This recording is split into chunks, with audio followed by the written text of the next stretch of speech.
Good afternoon, everyone. My name is Luc Lapointe. I'm with Impact 2030, also advisor to the Concordia Coalition on Innovative Finance. I'm with Wendy Woods, who will be moderating this event today. And just to give you a little bit of a context, looking back at innovative finance, because it sounds like it's something new. And a couple weeks, I've been about a month on the road now, attending different events at the UN. And a couple of weeks ago at the New York University, we started looking at innovative finance and what does it mean? Do we have a definition of innovative finance? And this is when I realized that this goes back to 2006 with the leading group on innovative finance. So this is not something new. I think the leadership group, I was actually looking at it, still exists, that works on innovative finance. Their focus was mostly on finding new tax or new mechanism to raise. Unit aid was a good example, I think, that has worked. But I think beyond innovative finance, we have to start looking at not only financial capital. I think Chris will have a chance here to talk about some of the non-financial capital, because we talk about innovative finance, but I think it's beyond money to get to the SDGs, to get to 2030. So I just wanted to have us thinking in a discussion today, and I'll let the moderator come into this.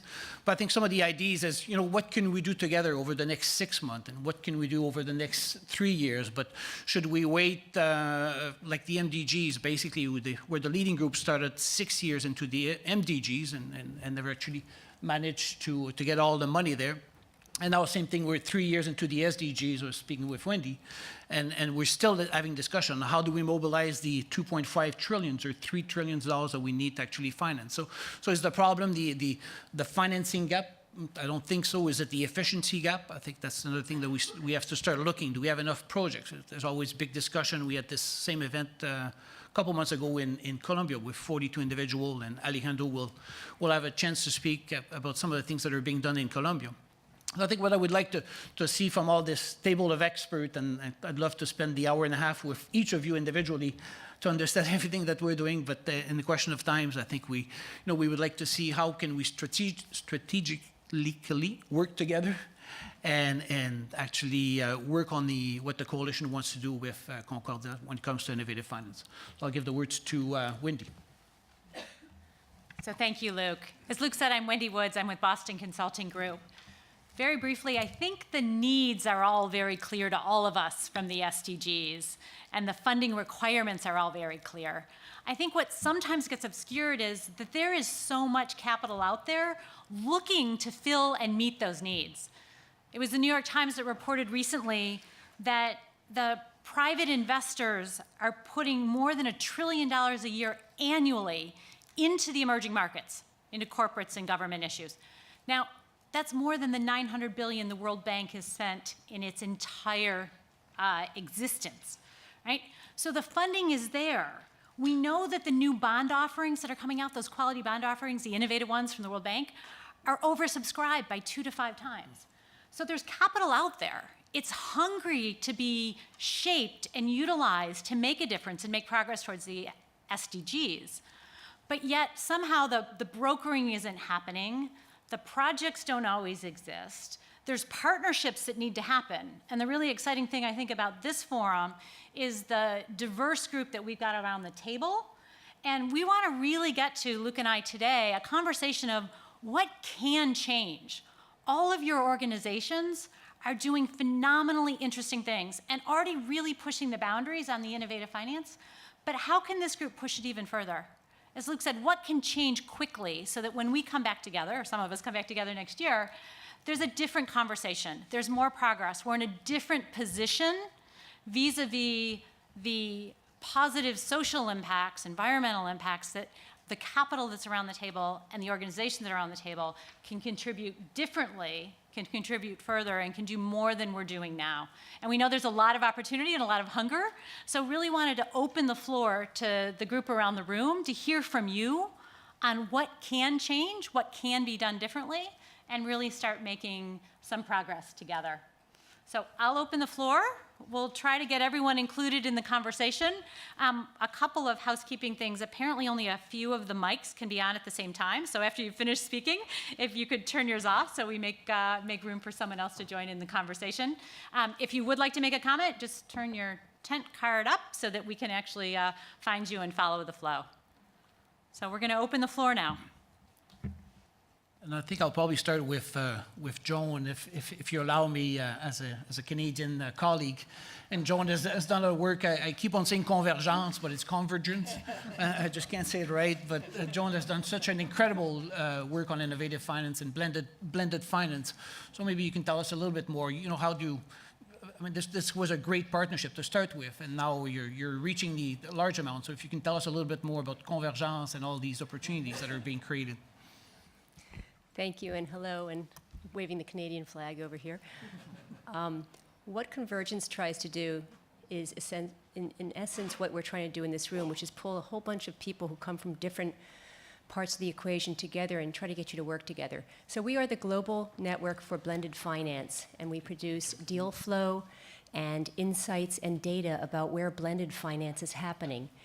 Blended finance is, in fact, any structure in which you have concessional capital, catalytic capital, soft-priced, grant money, either from an official source or from a philanthropic source, in that transaction for the express purpose of pulling private sector money into the deal where it otherwise wouldn't go.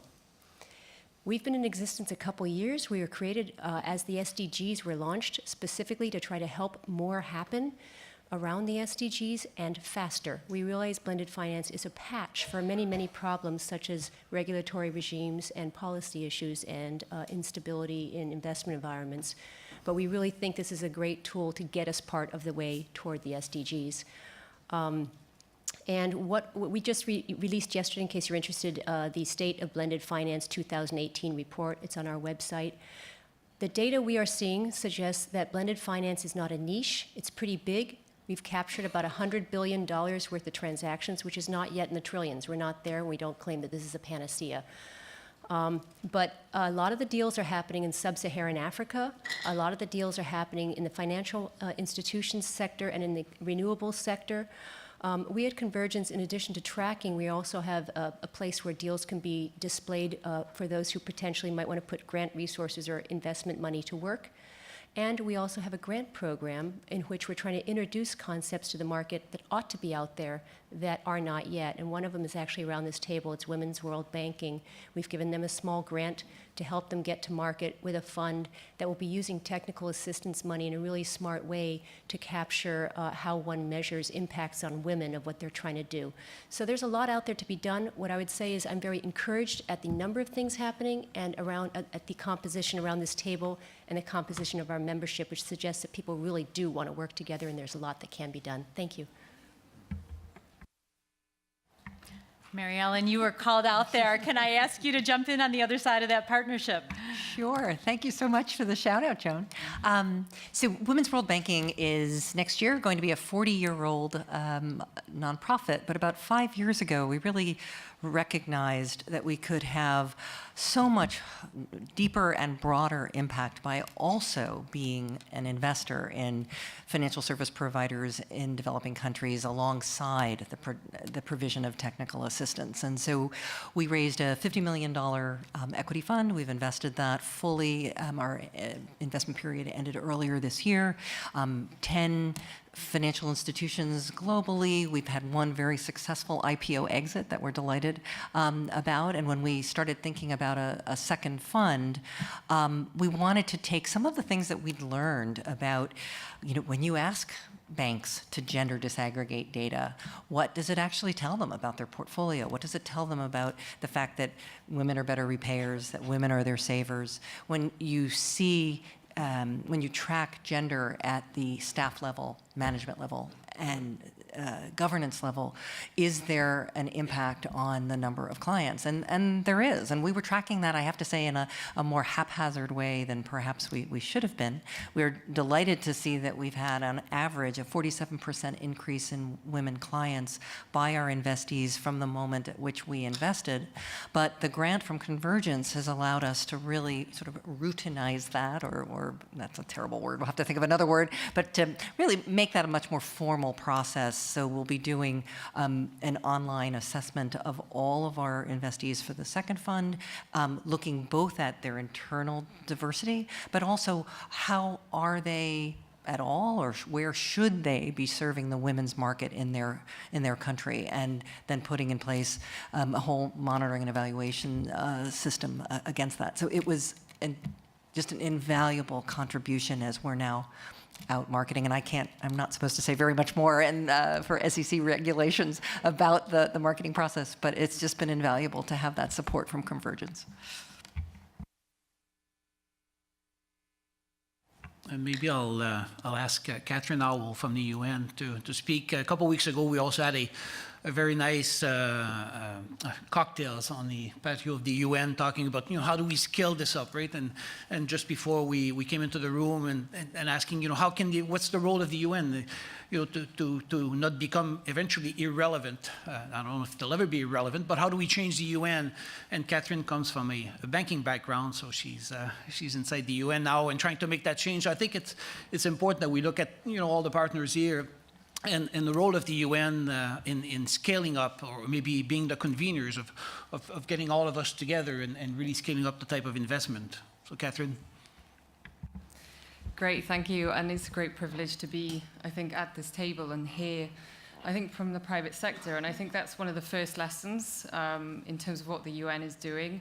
It is opening its doors and recognizing that we're not going to achieve the ambitious SDGs without multi-sector partnerships. So we're really looking at how we do that. I work in the Peacebuilding Support Office. We work with supporting the Peacebuilding Commission on one hand, and then deploying a peacebuilding fund on the other.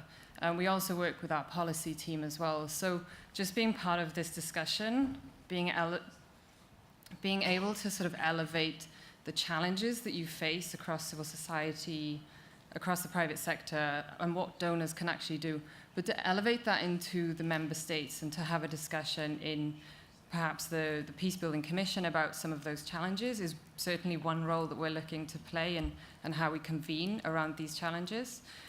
Specifically, I think we have to move to talk about what is the business case here, particularly in the peacebuilding context. I think when we're looking at fragile and post-conflict states, we are often talking about the huge challenges in front of us, and there are many.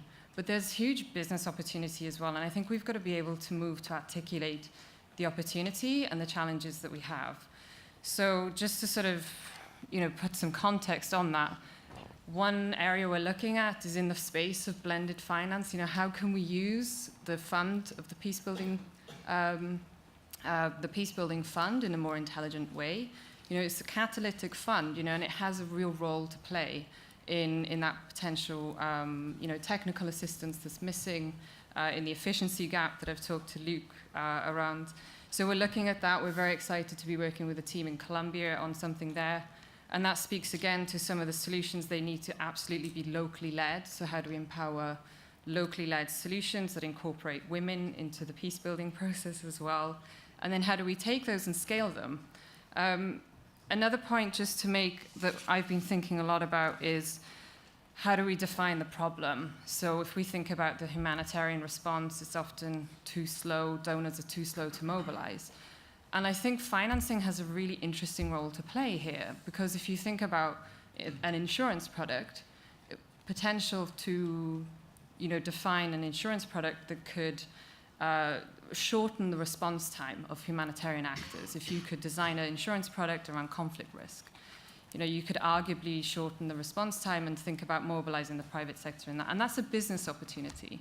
So I think we've got to move the conversation now. There are challenges, but there are actually huge opportunities. And I think from my perspective, I'm just so excited to hear what's going on today. I'm very interested in the collaborations that the UN can make, and in this space of innovative finance, there's a lot going on. UNCDF issued an ETF yesterday, which was so exciting and very innovative for the UN. And then the third point, and I'll leave Luke to take back, is around impact measurement. Certainly in the peacebuilding space, this is very complex, but there's no way that we can open up some space for impact investors to work in peacebuilding if we can't arguably measure rigorously the impact that we're having. So I think we've got a lot to do, but I'm really encouraged to hear around the examples that we've got here today and how, of course, the UN can help with this agenda as well. So. Thank you. Thank you. I think we're going to go David, Neil. Great. David Bohegan with the Overseas Private Investment Corporation. I think historically has been one of the innovators in the impact space, including inventing political risk insurance, really. I'm going to run through 5 quick products that we do to help catalyze investment in emerging markets, and then talk about, I think, what's more important strategically to innovation, which is the tolerance for failure, to build on your comments on both celebrating successes and the learning that Wendy was talking about. There's part of learning that acknowledges that not all these innovations are going to work out. But I'd like to first sort of run through quickly. We're entering the venture capital market for the first time, even though we can't capture the returns because the impact reward is worth it. We recently launched a $250 million bond offering to help a sovereign country increase their Moody's debt rating by 14 notches and save them 5% on their loan. We also are going to announce next month a $500 million blended finance facility in emerging markets for a major insurer that's going to help catalyze more money from major investors there. We're one of the leaders in social impact bonds, where I had a chance to visit Cameroon and see an eye hospital that's going to treat 18,000 people and cure them of blindness because of that innovation. And also soon we'll be talking about a new product that helps ensure the downside within private equity so that more investors can partake in that space.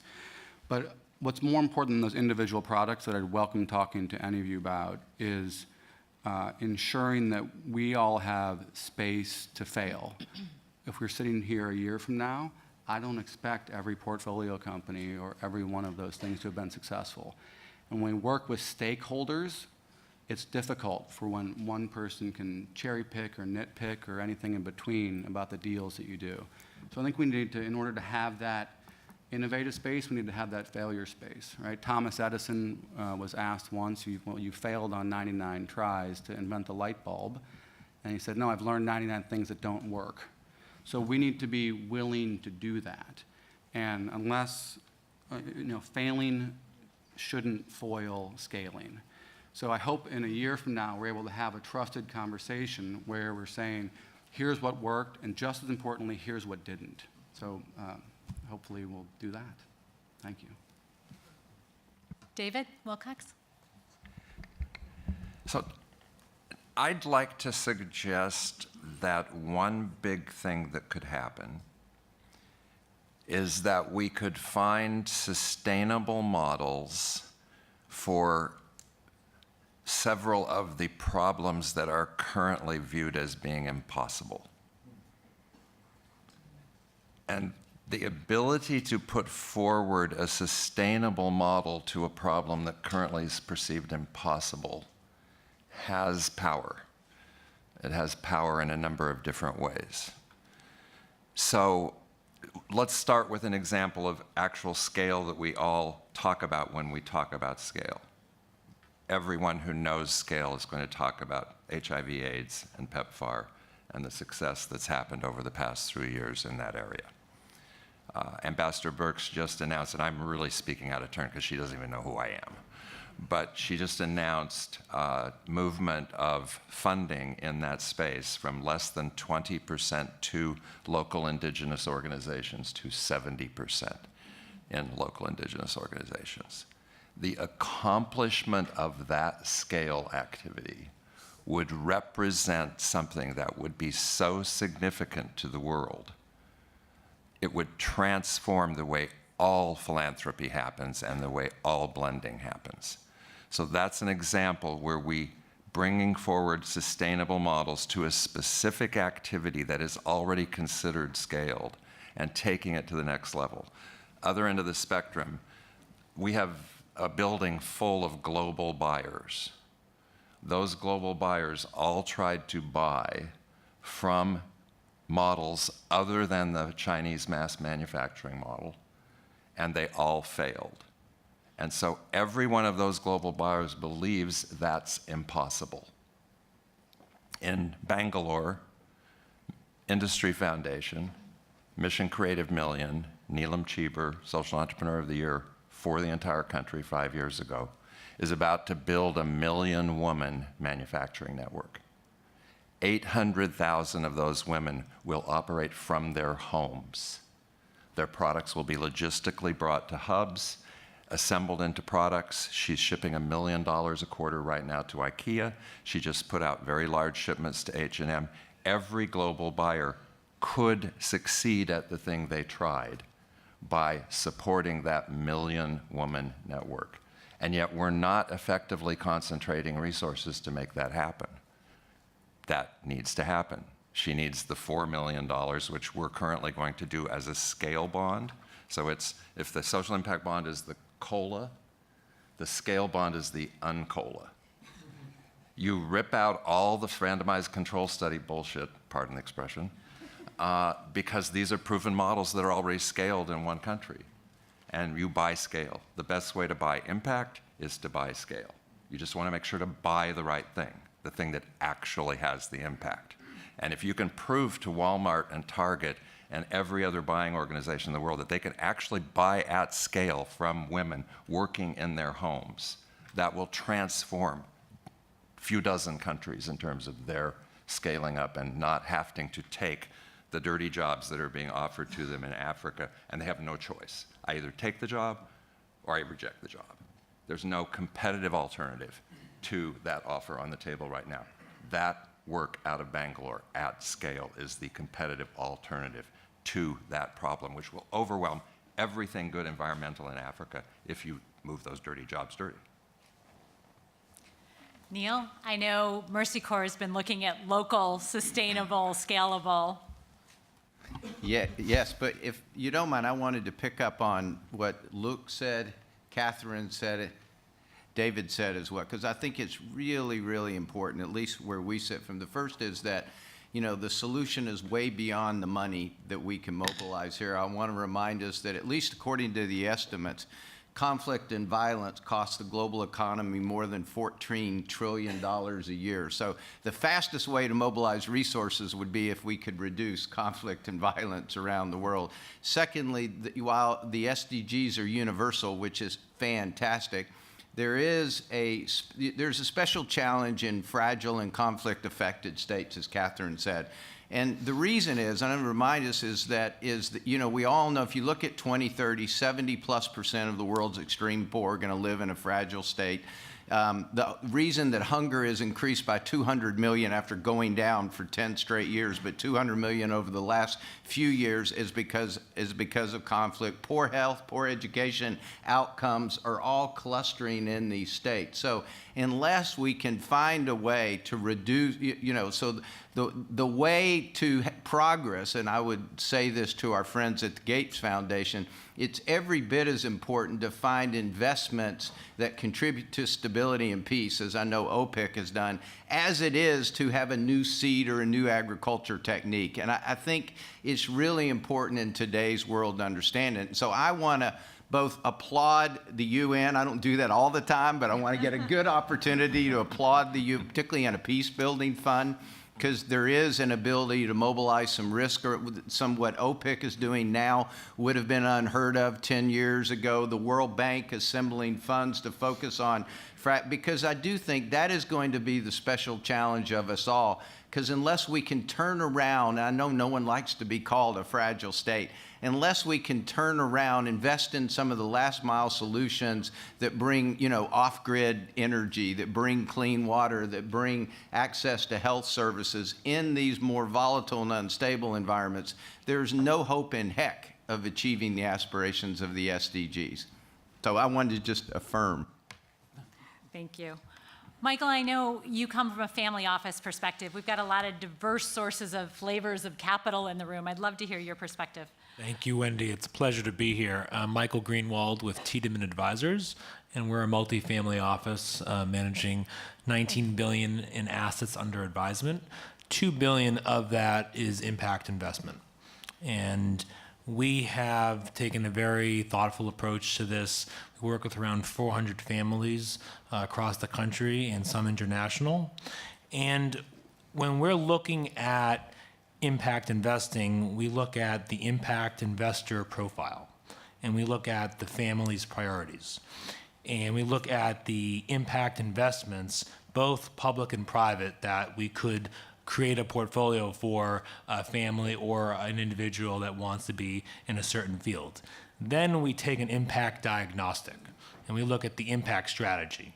And so I think when we're looking at fields like the environment, fields like education, the future of work, gender lens, microfinance, these are all issues that families that we're working with are very involved in. And we're seeing the next generation, when we're talking to the children, getting even more engaged in. And so I think that's a part of the discourse that we should discuss here, is that how do we pull capital investments from families that really do want to have their family foundations involved, really do want to be part of that conversation.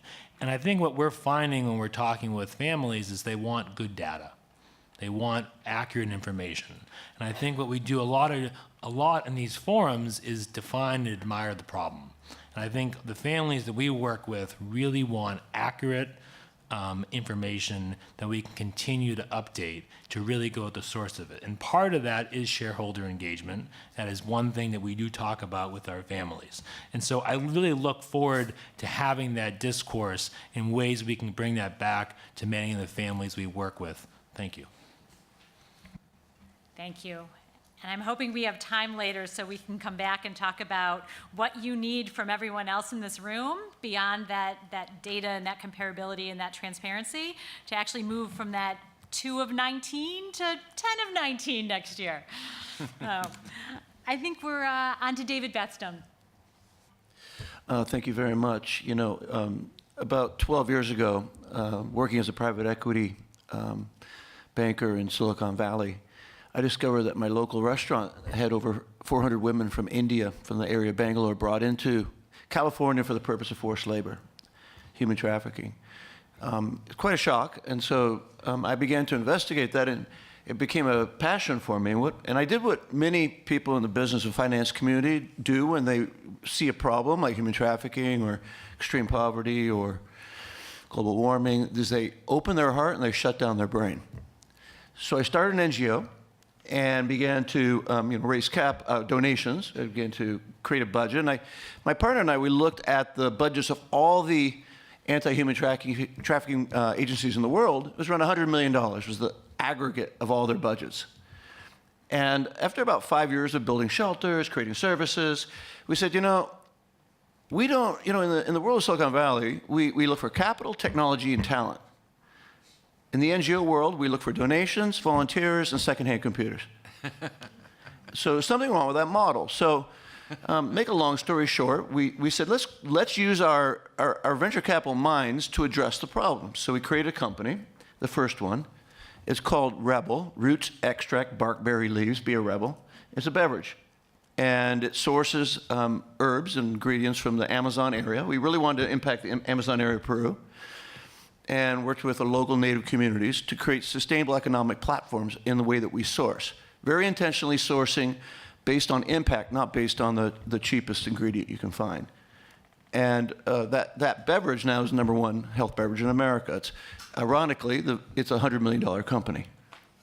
We started in order to impact the Amazon. Now we source our ingredients strategically in 31 countries. Instead of helping 110 women in a shelter, which we were doing in 2010, we now are impacting 20,000 families just through that one beverage.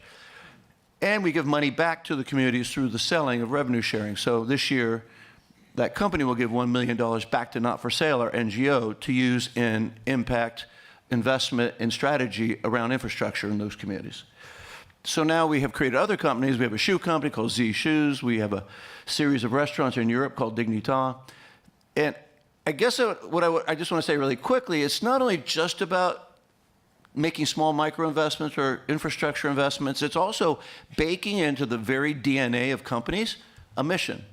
So our NGO adds to the mission of Rebel. Rebel is the company. It is the impact. It's not a company looking for a cause. It's a cause that found a company. Thank you. Thank you. And we'd love to hear what others can do to help you get that to a $200 million company. Well, that one's on its way. I'd like to find other companies that, additional companies to keep that going. Yeah. Fantastic. Dr. Bandar.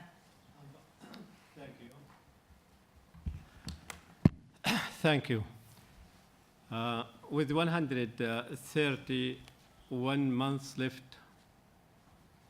to achieve SDG, it is becoming urgent to explore other alternative development financing venues. This is not only requires change on the supply side, such as in terms of resource mobilization instrument or deployment of new sources of finance, but also demand side, nature of project which mobilize finance is being deployed. Because I'm talking about here 57 countries, members of the Islamic development countries. 26 countries out of 57 are least development countries. So finance by itself will not solve the problem, will not help them to achieve SDG. Finance must be provided side by side with other elements, and finance only one component in a package. So we have to, when we talk about this thing, especially we need to create the right environment for investors to invest in these countries. In fact, when we talk about SDG in 2016, a promise was made to the world not to leave anyone behind. But also a lot has been achieved in these 3 years, but without a paradigm shift, the development community might not be able to keep its promise. Why? Because every year, we need about $4.5 trillion to achieve SDG. Now, when we talk about developing countries, the total investment in developing countries is about $1.4 trillion. So we have financing gap, which is $3.1 trillion. When we talk about the country for IC, Organization of Islamic Cooperation, we need about $700 billion every year in infrastructure to achieve SDG. That means $1 of the official development assistance, we have to mobilize for $1, $23. And this is not an easy, it is so difficult to achieve this. So what is the solution? Are we going to do our work as usual? If we going to do our work as usual, that means we have to rely on the public expenditure. And in this case, we need the public expenditure to increase by eightfolds in order to meet the SDGs. So it is not an easy to work on such environment. So to me, how we are going to solve this problem? Okay, the capital market, as has mentioned, the problem is not the money is there. Okay, the capital market, we have about $218 trillion in the capital market. Now, if we are talking about the gap, $3.1 trillion, this equals 3% of the global GDP. And it equals also 14% of the total savings. If we succeed to mobilize just 1.1% of $218 trillion in the market and direct it to SDG, we will be solving the problem. But how we can do that? This is the question which I really want to raise, especially for our member countries, when we are talking about developing countries. Because when I talk about Islamic Development Bank, it's the only MDB, all the member countries from developing countries. We are not like the World Bank, we have industrial countries, we have least developed countries, or African Development Bank. So the situation on the ground is completely different. So we have really to look at this matter, not just from the finance point of view, or how to mobilize finance.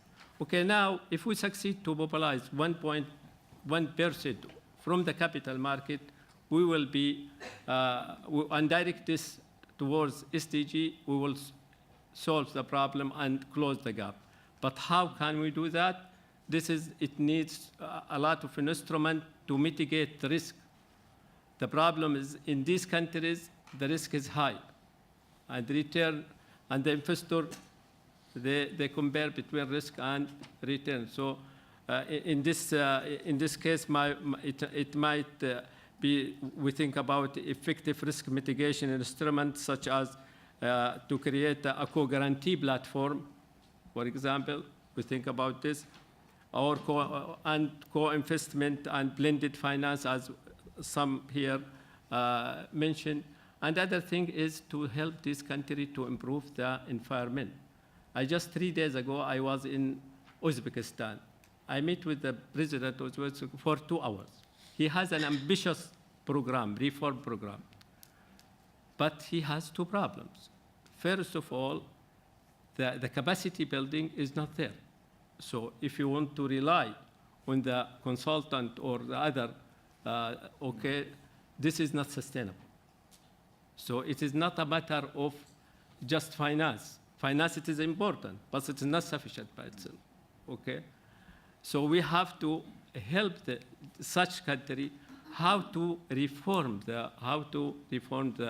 transform also the economy, especially when we are talking about the economy in Central Asia that under the Soviet Union for 70 years, and now they are moving to market-oriented economy.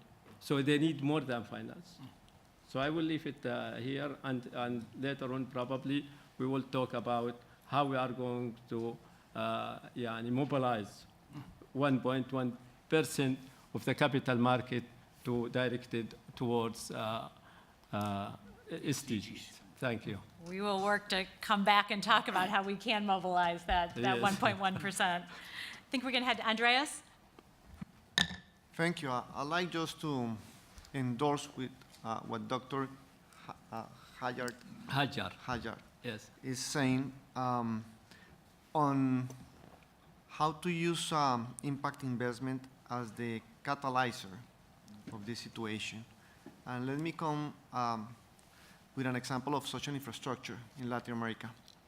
And this, I'm going to use some fresh numbers from Colombia, but same example could come from either Mexico or Brazil or Peru or Chile or Dominican Republic.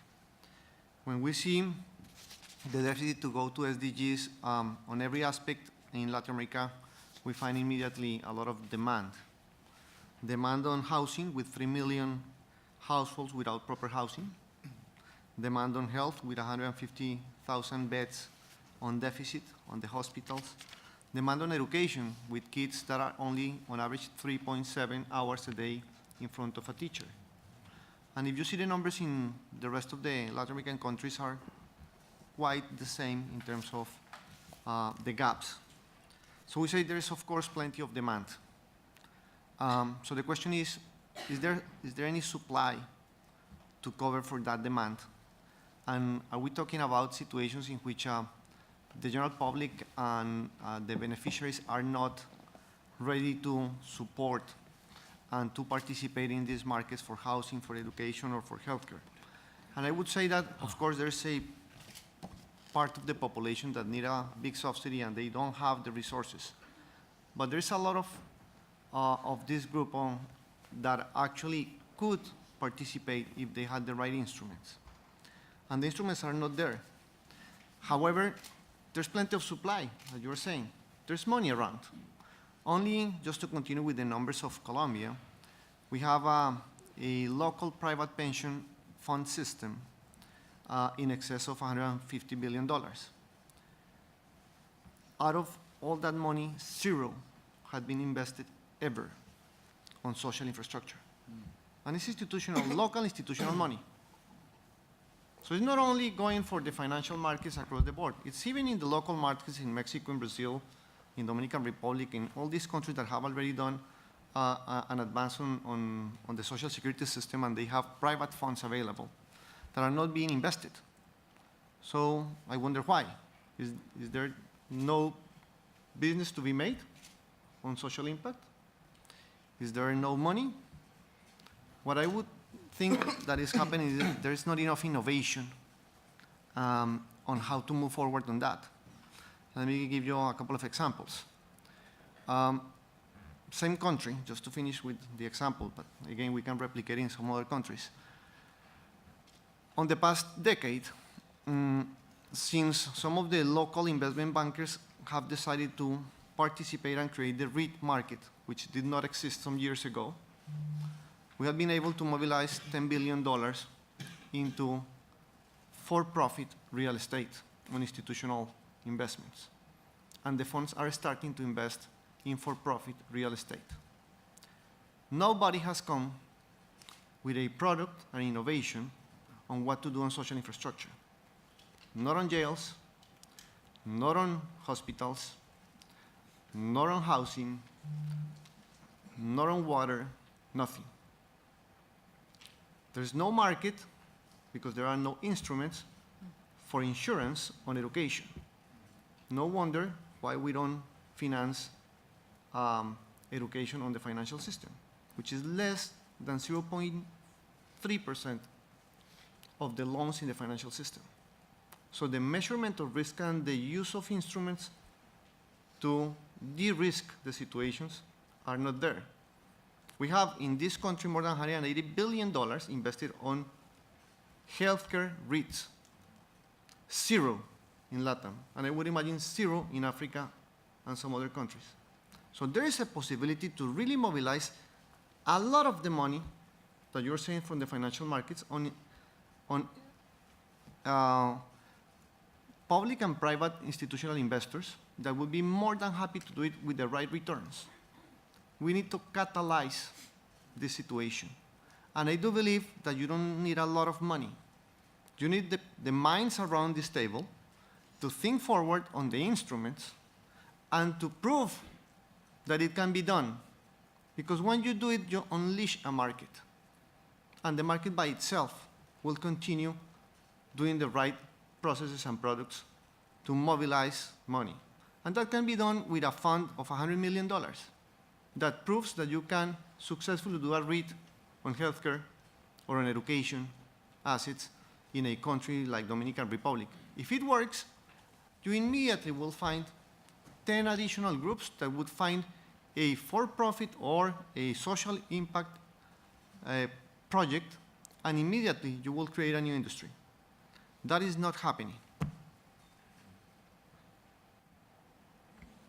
Yeah, Andres, I think you raise a very important point, and I think what we like to call ourselves the mixologist, and today there's only about 7 universities that teach innovative finance or have something on innovative finance, and I also spend a lot of time in Colombia now, and I find this is what's missing. How do we create these mixologists, these individuals that have the capacities to grab these different sources of fundings and actually put them all together to actually scale up? And I think the point that Dr. Banda mentioned the cost of technical assistance, and I hope Chris will jump in eventually to start looking at the role of the private sector in technical assistance, or what we like to call the human capital fund, to help de-risk these projects and leverage the talent of the private sector to actually come into the equation. So Andres, to your point, I think this is some of the issue that Alejandro will eventually speak to, and Maria as well.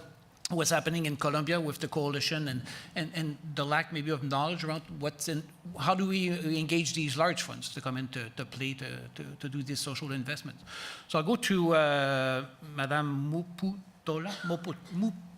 Pardon. Yeah, let's get the African perspective in That's here. right, yes, please. Thank you very much. I represent the African Development Bank, and just to give you quick background, we are a DFI based out of Côte d'Ivoire, Abidjan, and have a membership of about most African countries, so there's about 54 members, and also 24 non-African member countries. Last year, our lending was about 7 billion, mostly in transport and in power sectors. But we also lend in social sectors such as education, health, and agriculture now. And also try to help our members in developing their industrial industrial base by lending to companies. We have three major windows, which is the private sector window, which has market rates. We have concessional, and then we also have something called the Nigerian Trust Fund. So that's just to give you a background. But what I'll do is just really to give you context that within the ADB, our focus has really been on infrastructure financing for the continent, because this is where the gap is. Just to give you some numbers, every year, Africa needs close to about 108 billion to meet the financing gap. And where is that 108 billion going to come from? And this is some of the issues that we've been grappling with, to say, how do we use our concessional financing? Earlier on, someone spoke about blended financing. How do we use our concessional financing to crowd in private sector investment? Now, as the gentleman from Colombia said, our problem is not really funding, not even funding on the continent. So just to give you some numbers, if we look at Southern Africa region, we have close to 600 billion held in assets through our pension and our insurance companies. So the question really is not about funding. And as well as us, we have about 12 sovereign wealth funds on the continent. But out of our sovereign wealth funds, only 1.5% is invested in Africa. So all our money is going outside of Africa. It's being invested in the West, and it's being invested in what they call less risky markets. So the question that we've been grappling is, what are those issues that we have to deal with as African Development Bank to ensure that that money stays or partly funds the infrastructure that we desperately need, and also, of course, other developmental needs, as I said. And we've been talking to pension funds, but really the Mr. Dr. Haja from Islamic Development Bank said something very interesting about that we really need a lot of capacity building. Now, capacity building not just for the governments or some institutions, but also the pension funds themselves. I think there's a lot of reluctance by local pension funds to actually invest in infrastructure, and we need to actually, I think, educate and ensure that some of that money is channeled. The other issue really has to do with what we found is the enabling environment is not there to support these processes. So that's a very important part of what we are trying to do, trying to help change some of these laws, some of these regulations that make it difficult for pension funds, sovereign wealth funds, and also insurance companies to invest into infrastructure. And really, to compound the issue that we have within Africa is that 16 of our countries are landlocked. So really, they need the support of other countries to actually move their products to trade to trade on the global market. And these issues that we call soft issues, where we have to look at regulations, make sure there's uniformity to ensure that, the costs of productions, which really affect our competitiveness in global markets, is actually dealt with. And for a long time, these are some of the issues that the bank is trying to address. But let me just move quickly to some of what we've done. These are the challenges, but what has been our response to some of these challenges? So we have some financing instruments. Of course, we have partial credit guarantees. We have partial risk guarantees to try and bring comfort to the private sector. And also, we've also developed what we call the Africa 50 Fund, which is really a fund that is unique in a way that it looks at both project development as well as project financing. And also within the bank structure, we do have what we call the project preparation facility. So we found that most of our projects are at concept stage, but we don't have a stream of projects that can be, that are ready to market or ready to take to private sector so that the private sector can invest. And then finally, let me just talk a little bit about the Africa Investment Forum, which has been a response in December this year in Johannesburg. We'll be having the African Investment Forum, which is really a response to try and bring in both the private sector, institutional investors, and African governments to look at those projects. So we're now putting together a pipeline of projects, those projects that could be supported, and if there are any bottlenecks, what needs to be done. So you have both the governments in the room, you have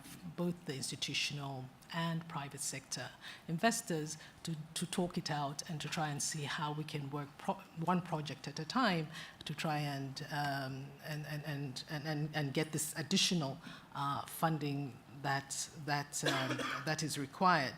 So we realize, that as MDBs, our concessional funding, we could use our concessional funding to really catalyze private sector into financing most of our infrastructure projects.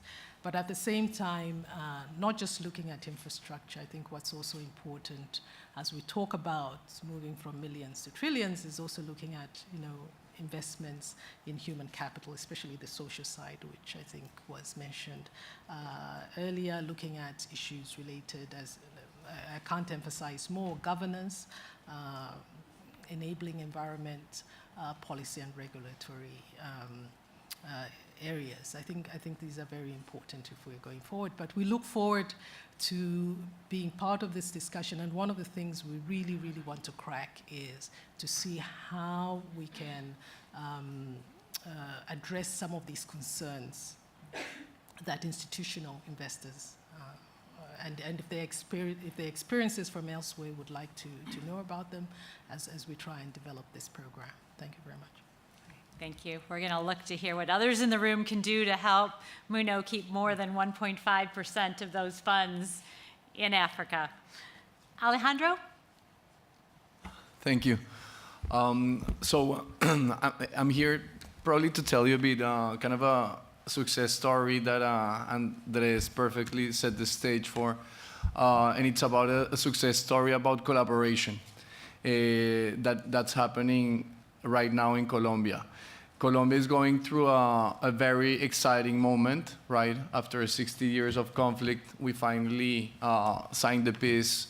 And then these last 16 years divided into governments have been very, very efficient in their own way to just accomplish from a political point of view to be able to read in 200 years what the story is going to tell about the country. However, if we do this on an individualistic basis, it's not going to work. And we desperately need investment. More than anything, we can have the best politics and roadmaps for the country, but investment is something that we critically need.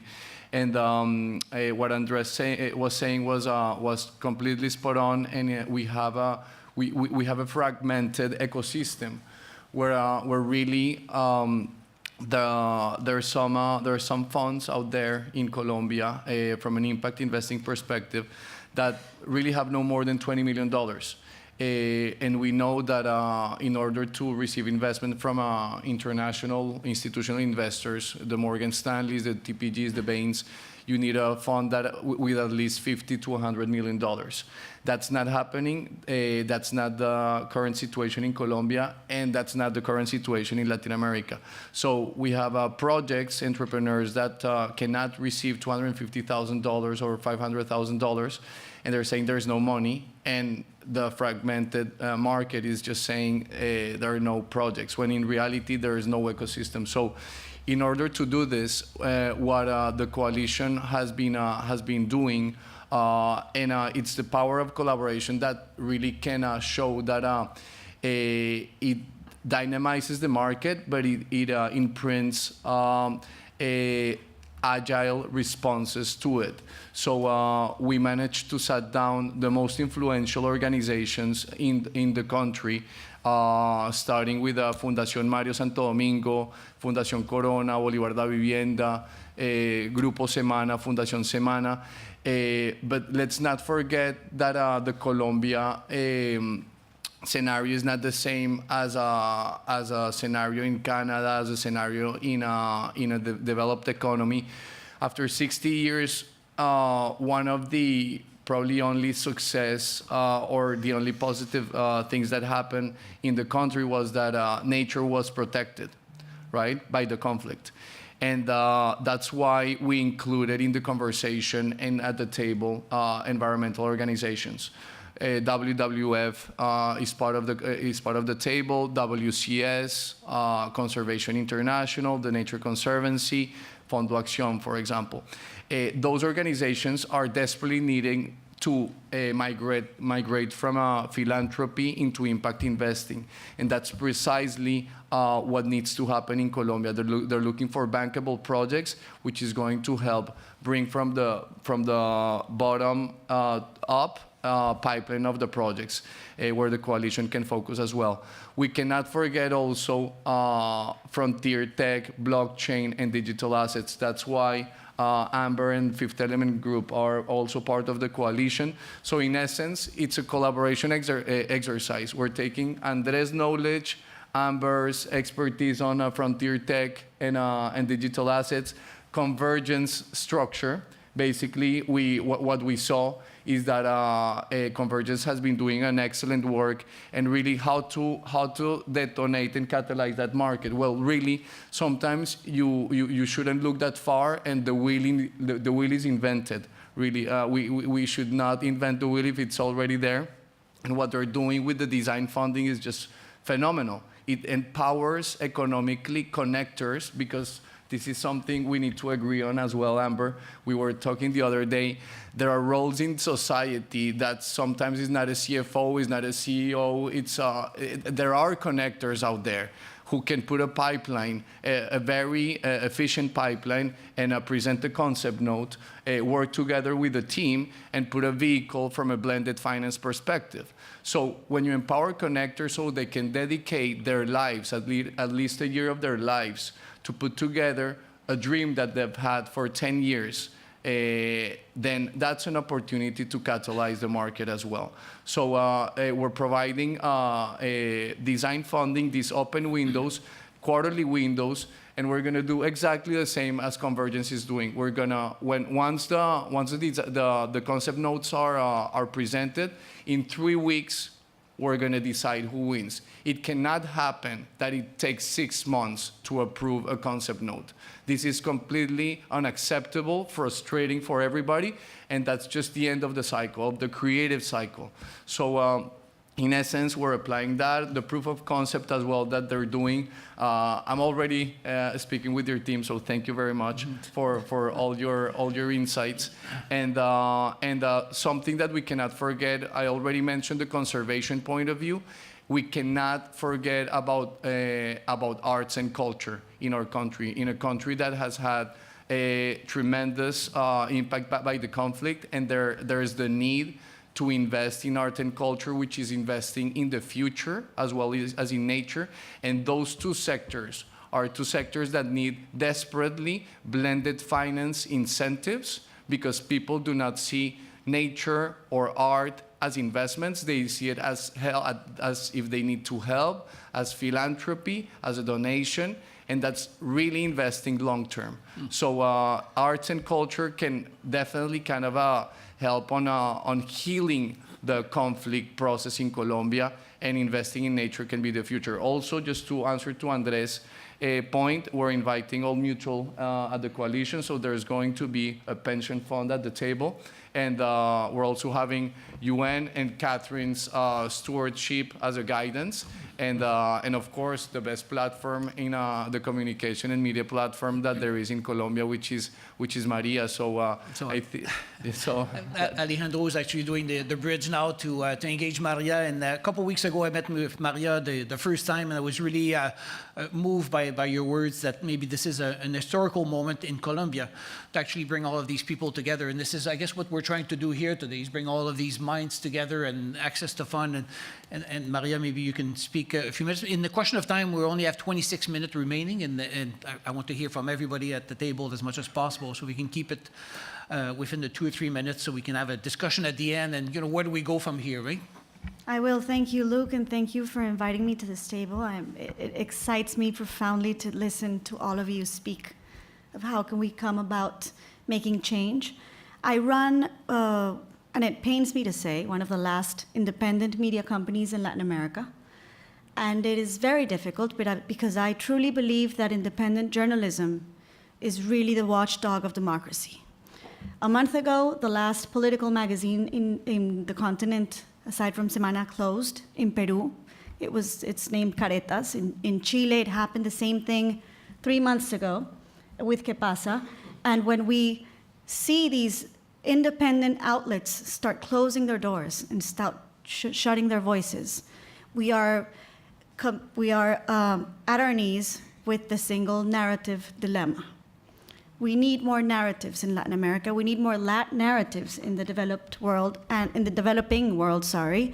And we really need to start understanding how to solve problems from the base. I don't know if you noticed, but we started this conversation with a picture of the Pacific coast at night. And the Pacific coast in Colombia is one of the poorest regions in our country. 80% of the population is a direct victim to the armed conflict. The stories that you hear in the Pacific are very, very, very heartbreaking. But it is also the most biodiverse place by square meter in the world. So this is quite an interesting, two faces of the same narrative. It's the Afro-Colombian people that have suffered, but they are the most rich in our country in terms of biodiversity, multiculturalism, and pluriethnicity. So this place has a 67% unemployment rate. We have the most difficult social situations in our country. And the question is, how do we get investment into that region?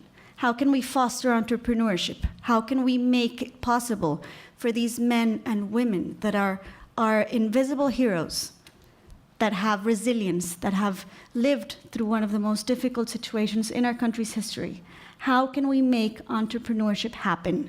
How can we make these funds that are in the world? I mean, we've all concluded the money is there. How do we take it? How do we help them formalize their entrepreneurship? How do we have investments in talent? How can we help them with their productive chain so that really we can use the assets from the jungle in a sustainable way? How do we empower the women that are left after the armed conflict? And how do we make entrepreneurship and different investments happen? I think that is the biggest challenge. I believe that blended finance is a beautiful way to have this happen because we really need patient capital.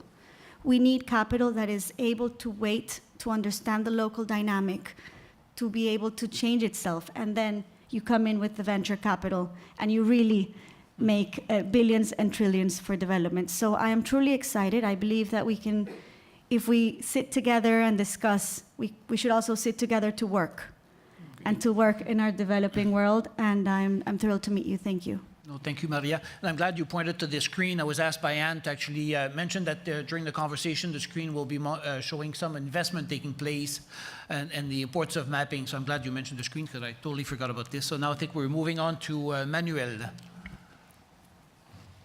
Thank you very much. It's very difficult to come on after this very successful example from Colombia. It gives us hope that this is actually possible to be tackled one country at a time, so to speak. My name is Manuel Herl. I work for Credit Suisse, which is a Switzerland-headquartered wealth manager and investment bank. And I don't know if many of you know, but we have been active in early stages of impact investing already since 16 years. We started an effort, thanks to our clients that actually put us on this, that then resulted in the co-funding and in us actually taking a key role in the establishment of Responsibility, the impact investing asset manager. And to this day, we work very, very closely with them, and I currently have some $5 billion in impact investing products across the globe. So, but what we realized very early on, it's that it's very important to have a joint language with our clients and really make sure that we understand what we're really talking about. What are we trying to achieve when we talk about impact investing? And I think the United Nations have given us a very great framework with SDGs, the Sustainable Development Goals. They might not be perfect for everything, but I think they're a very good narrative and framework to make sure that everyone understands what we're trying to do here. And for us, what was very important in the role of the United Nations and also others is to really make sure that everyone understands that we can only achieve this if we really partner, if we have true partnerships. And that's why I really mean that SDG 17 for impact investing from our perspective is one of the key goals, because we've heard blended finance as a term being used here across the table many, many times. But the question is, what does it really mean? And blended finance for us it's important to make sure that everyone understands what is his or her role in the whole process of blended finance. Because after all, it's about getting players to the table that all want to achieve the same thing, want to move in the right direction, but might have different constraints and different risk appetite. And for us, it's important that we have this conversation in fora like this one, but also others, like at Convergence. What's each individual's role or each actor's role in this whole blended finance construct? Because foundations can take on a different role in this, so can multilateral development banks, so can development finance institutions, and probably us as the big banks, so to speak, and our regulatory, let's say, constraints that we have in working with our clients, we play an important part in this, but we can only come in if we actually have the partners that help us to share the risk and structure these type of solutions. For us, I'm on the capacity building side of things, because we realized very early on that it's important to really look at these different roles. What can you do in this whole construct of achieving impact? And we feel capacity building is important. It's important to make sure that while you work with the implementers on the ground, that you already think about what does this mean later on? How can you crowd in capital? How can you structure your efforts in a way that you don't create this very fragmented landscape where everyone does something on his or her own, so to speak, but how can you think about industry building, and how can you build markets in a way that after all, then we can talk about a blended finance construction later on and think about how can we actually share this together. So I think my most important point is really partnerships. Really think about how can you really contribute within your own restrictions, because the appetite is there, and I fully echo. I think the next generation is really demanding and is driving this from an investment perspective, and we have also, we see this, and for us it's a priority. Our impact investing department reports directly to the CEO, and we want to make this happen. Terrific. Vijay?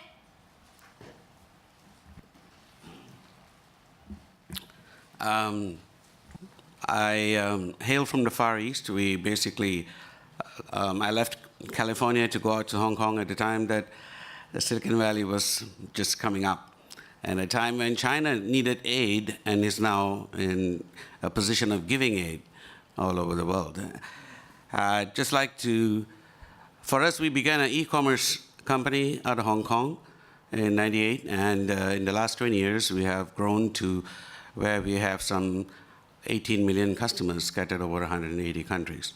But great majority of us are in Asia, in Africa, and in Central Asia. It's something that evolved in this 20-year journey for us, that we became more involved in entrepreneurship per se. We realized that unlike Alibaba and for Amazon, we were not just going to be an e-commerce company. We had to build another layer to it in Asia. Culturally, it required us to build direct sales and thereby creating entrepreneurs, and that is another layer that was added on. So when we have conferences a couple of times a year, we have people coming, about 20,000 people coming from all across Asia and Africa to attend and to listen, and we were able to influence. So it became our passion, our drive to empower entrepreneurship, and it was great to hear from Maria just now, because mostly I was hearing from top-down solutions, and here we are working with what you might say as a bottom-up solution. Because without entrepreneurship being driven, and in Asia, it's women entrepreneurship that is critical. It is women entrepreneurs that actually drive the marketplace, particularly at the small to medium size level. And if you go to any marketplace in Asia, be it India, Indonesia, all across the Far East, it's actually driven by women. And so we undertook to make this our calling. And we have basically our own version of impact, investment was to build a university. Now, we have our own private university in Malaysia, which is now having some 2,500 students from 31 countries across Asia. Now, we found that education was one fundamental flaw, one fundamental problem that we had. We had universities in Asia that pretty much aped the West. They were, in essence, designed in the 19th century, run by curriculums and teachers out of the 20th century for students who are going to arguably, work in the 21st century. So it was a total disconnect. And plus, we were not reaching out to the kids.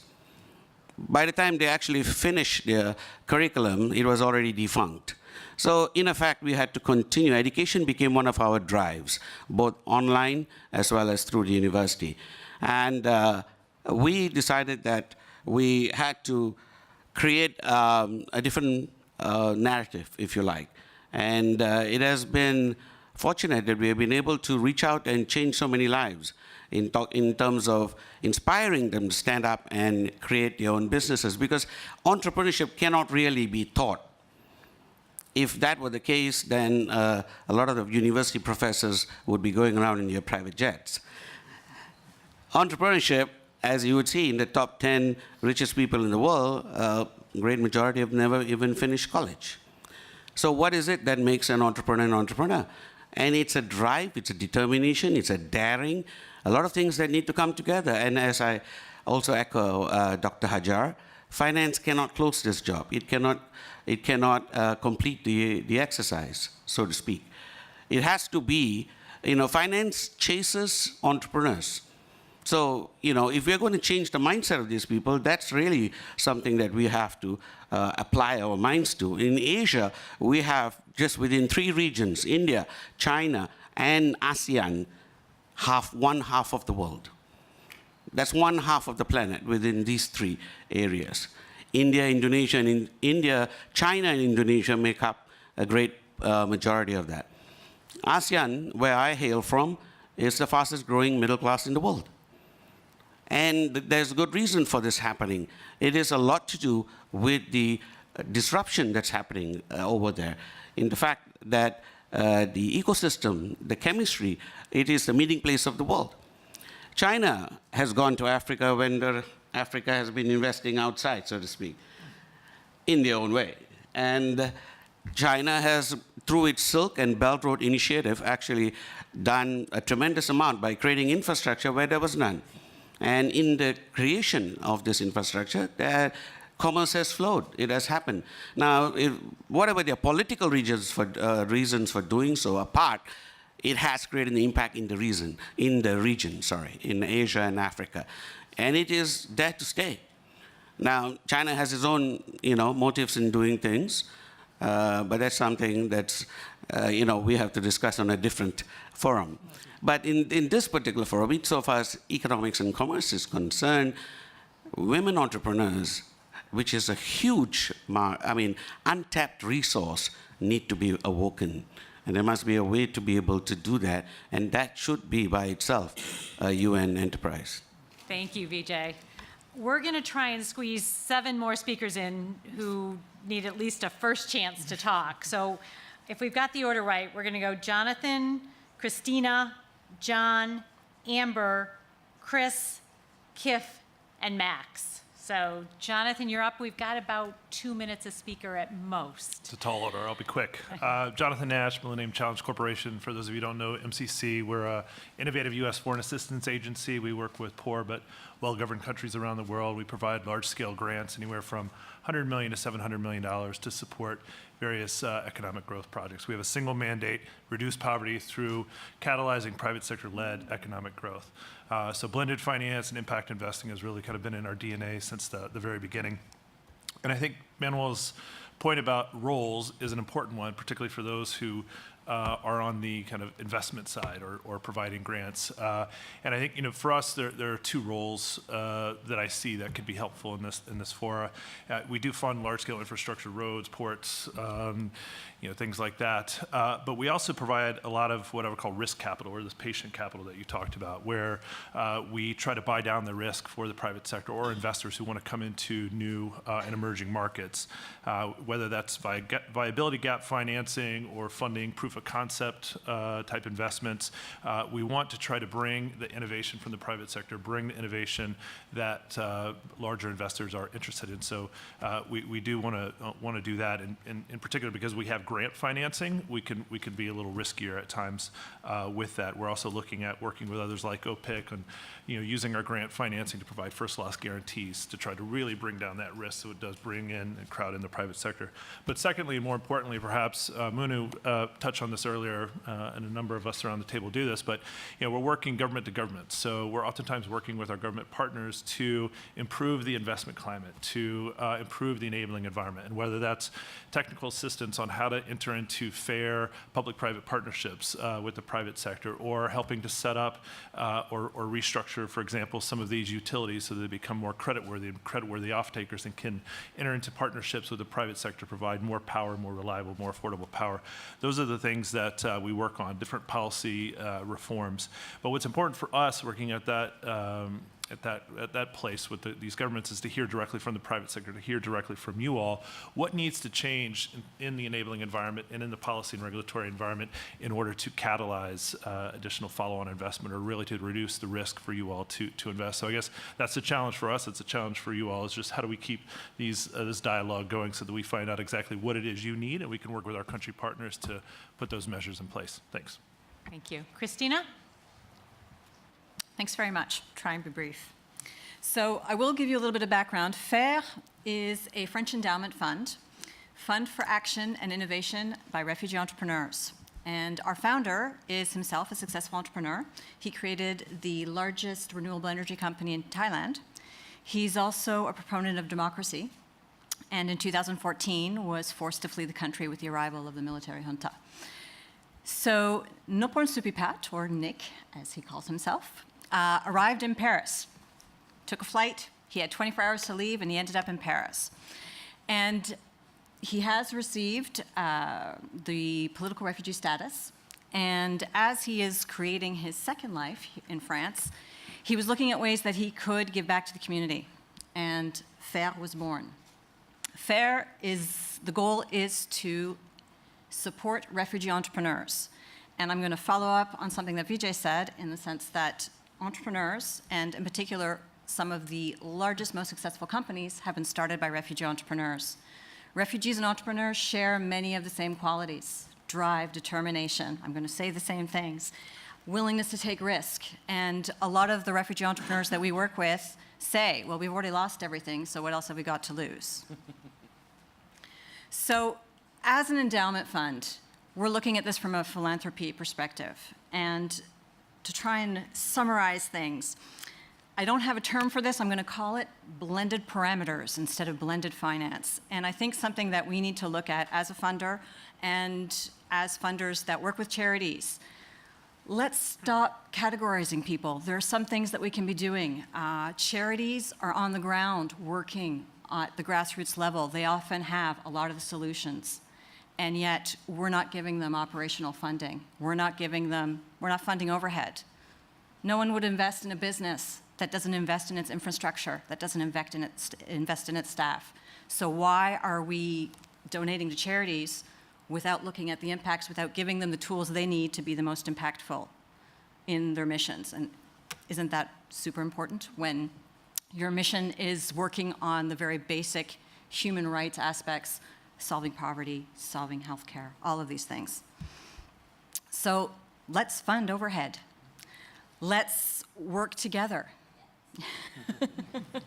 Let's also look at how we evaluate impact.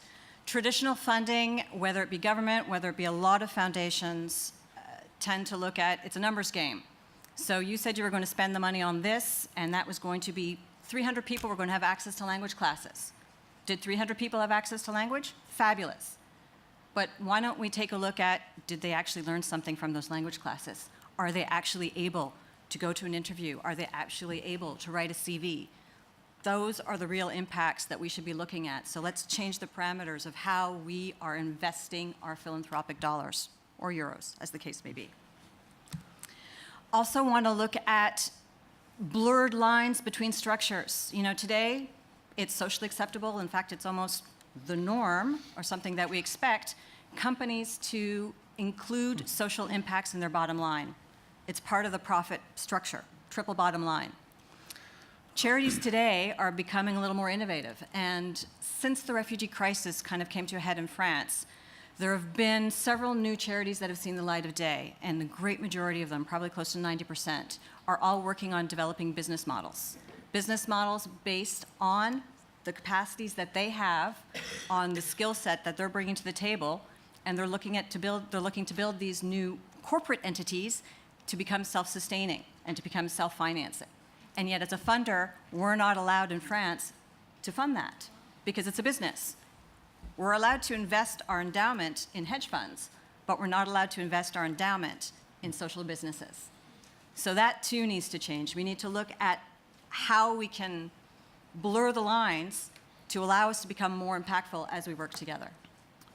No, thank you, Christina. I think these are good comments. I think it's a good bridge to what John can bring to the conversation as far as, you know, how do we fund all of these things. And maybe I think it's not fair to all of the people that are at the table, and maybe Anne can give us another hour to speak here, so we can really have a nice discussion at the end. But we'll jump right to John, and hopefully Anne will give us a little bit more time on the clock.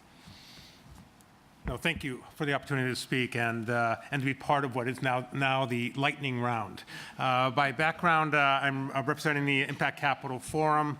It's a network based in New York of some 2,000 people involved in impact investing, microfinance, social enterprise, and changing this sector in very dynamic ways.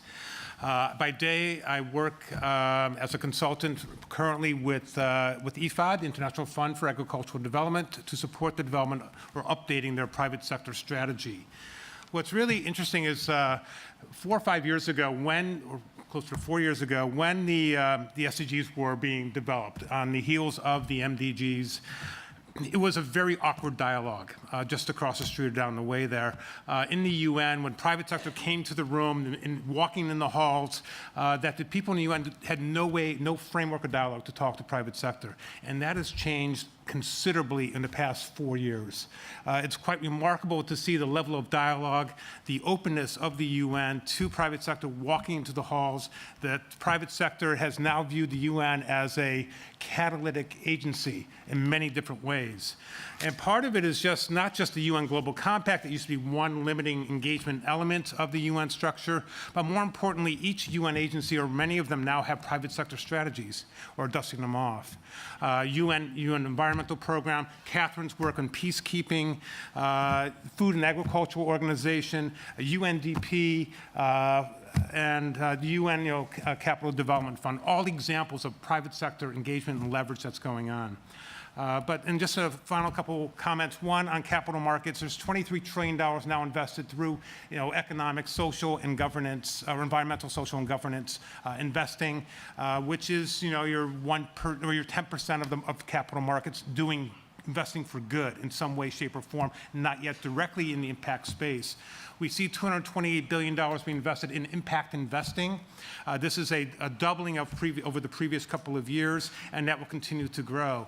What's really interesting is the alignment of investment portfolios to the SDGs. And going back to, I think, Manuel's comment that the SDGs have become a framework for investing.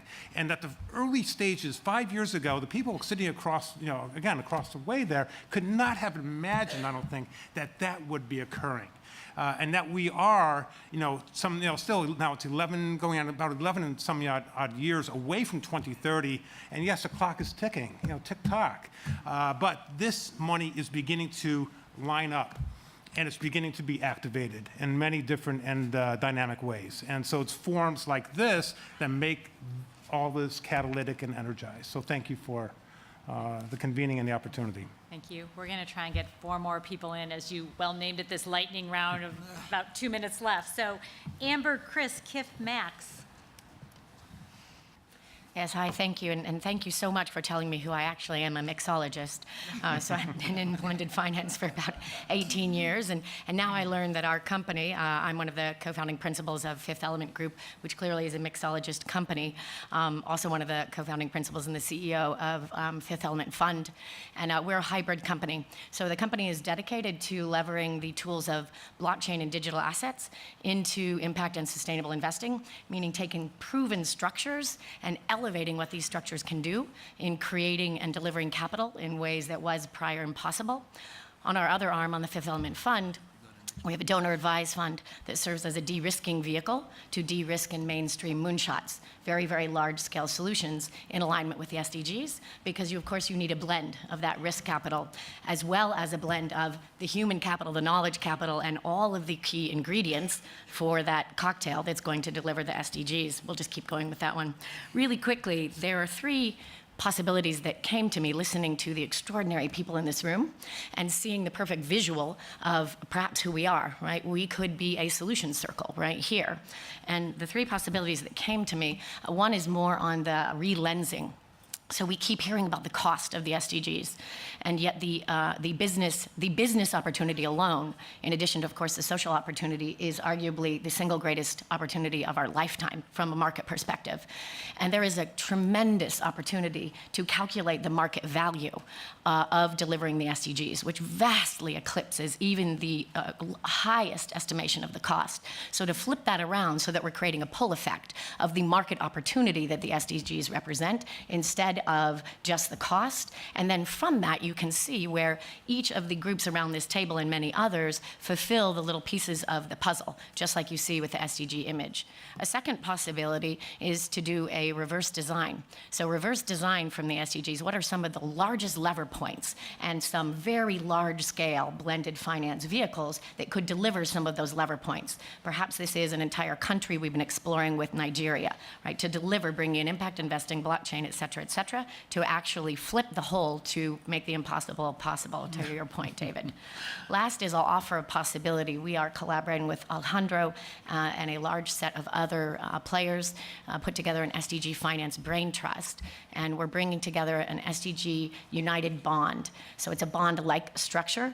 Think green bond, but taken up to a next level that will go across India, Africa, Latin America. That's a blockchain-based bond. Don't have time to go into the elements of it, but it goes full spectrum. So from the ground up to the top down in the middle, so that you have a multi-billion-dollar deal pipeline that can meet the highest market returns.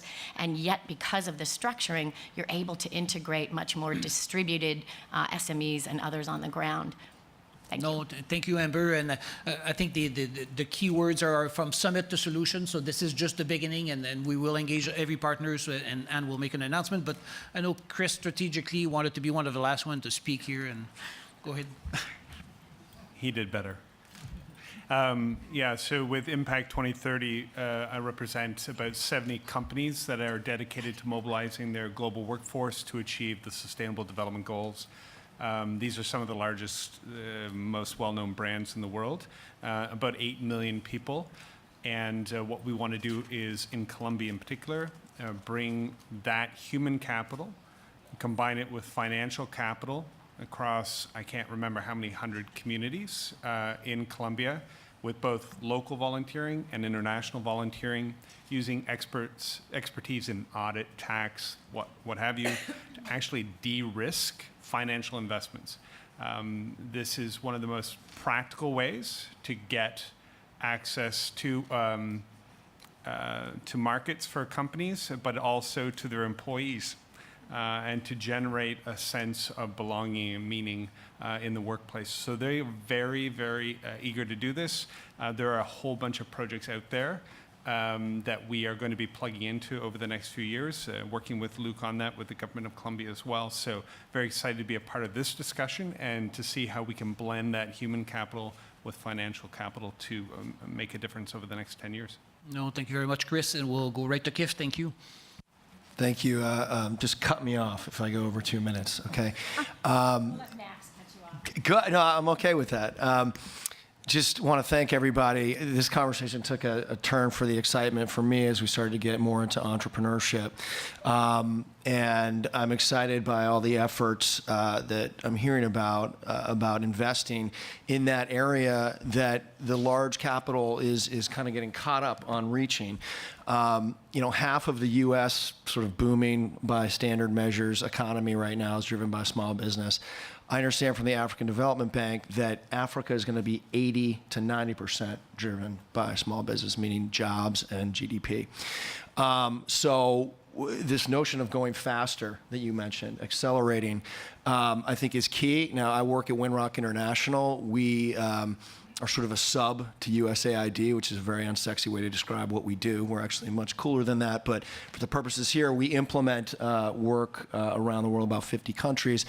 My interest is in, a lot like what you were saying, Muno, is really helping to move, and I want to recognize Mercy Corps for being, I think, in a lot of ways on the front end of this as well, Neil, is move the donors toward investing in those concessionary loans to unlock, as you said, and to crowd in private sector capital more, like put more into that, get us to do that more. I think that's crucial. That's one thing. And then the other piece is around metrics, and this conversation didn't get into that, which is fine, but I just want to mention that the Impact Metric Project, Management Project network is being launched today at the UN in partnership with United Nations Development Program, International Finance Corporation, Global GIN, Global Reporting Initiative. A whole bunch of folks have gathered around to support a new set of standards, which I think could help us increase the flow of capital on terms that we can all agree on. So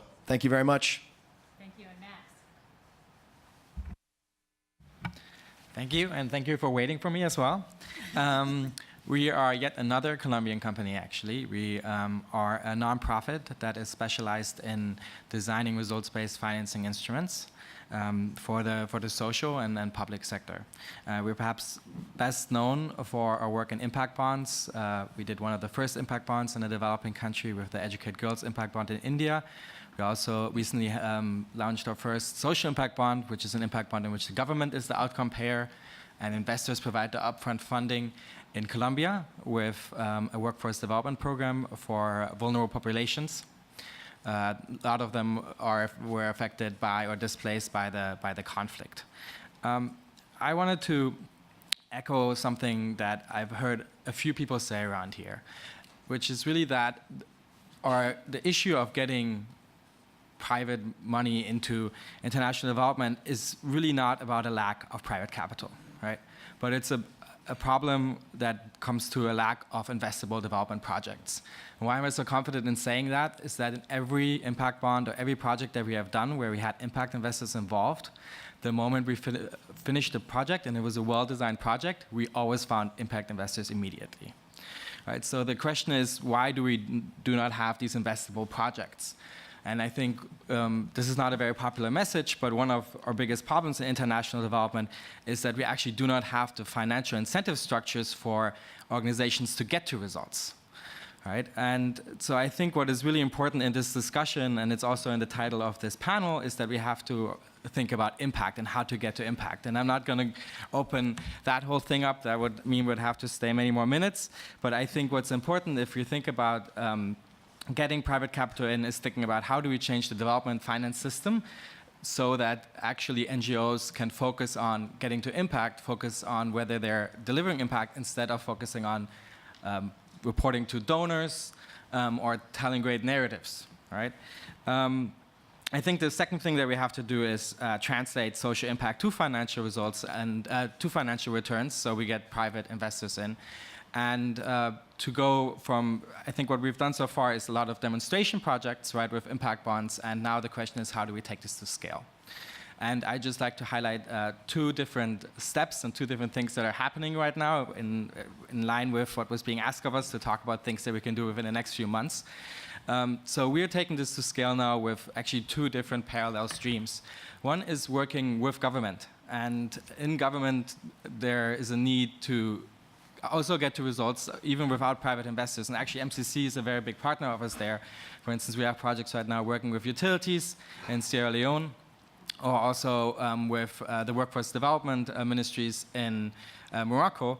And we're really incentivizing actors within the government or actors that are being contracted by the government to get to results. And when I'm talking about results, I think what Kif mentioned, the metrics are really important. So we're really talking about outcome metrics.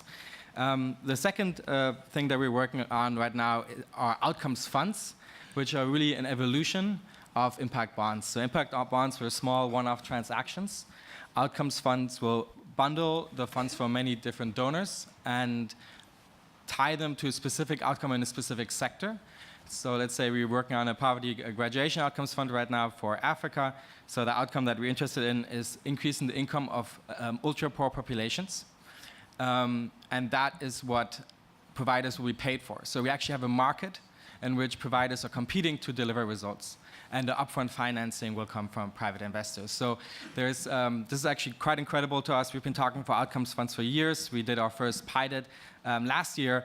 And now that we are actually, for myself, I'm in charge of working for Africa, we almost don't do any impact bond projects anymore because there's so many outcomes funds that are happening within the last few months. There's a health outcomes fund that is in the works. There's an education outcomes fund. There's a poverty alleviation outcomes fund, and a few that I cannot mention that are also about to be announced. So it's a very exciting time in results-based financing, and things are moving very quickly. And I encourage anybody to get involved in this.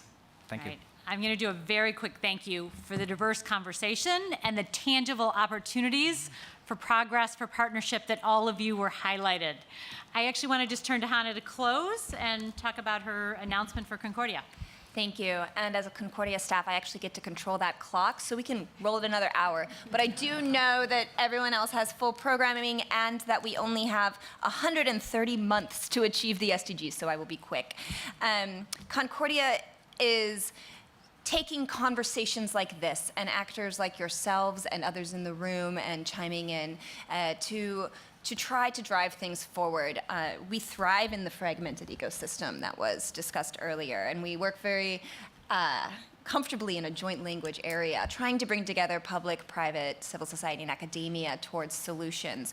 And so moving forward, we will be housing conversations like this and initiatives within the framework of the Concordia Innovative Financing Coalition, which we're really excited about. And we hope that many around this table and, again, in the room will join into and be a part of to contribute and complement to other existing efforts. So just very briefly, the goals here are perhaps to launch new models and terms, to learn new ways to support impact initiatives like Rebel. If you're in the members lounge, you can try their tea, it's delicious.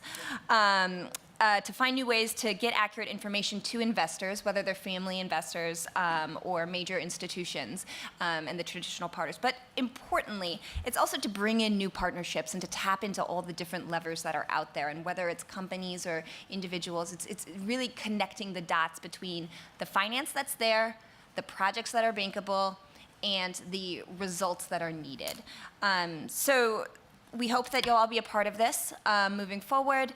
We are grateful to Links Global Intelligence for their work in visualizing some of the data that's out there, helping to connect, again, the business and the social side of things. And we look forward to our next conversations on this. So thank you very much, and enjoy the rest of the day.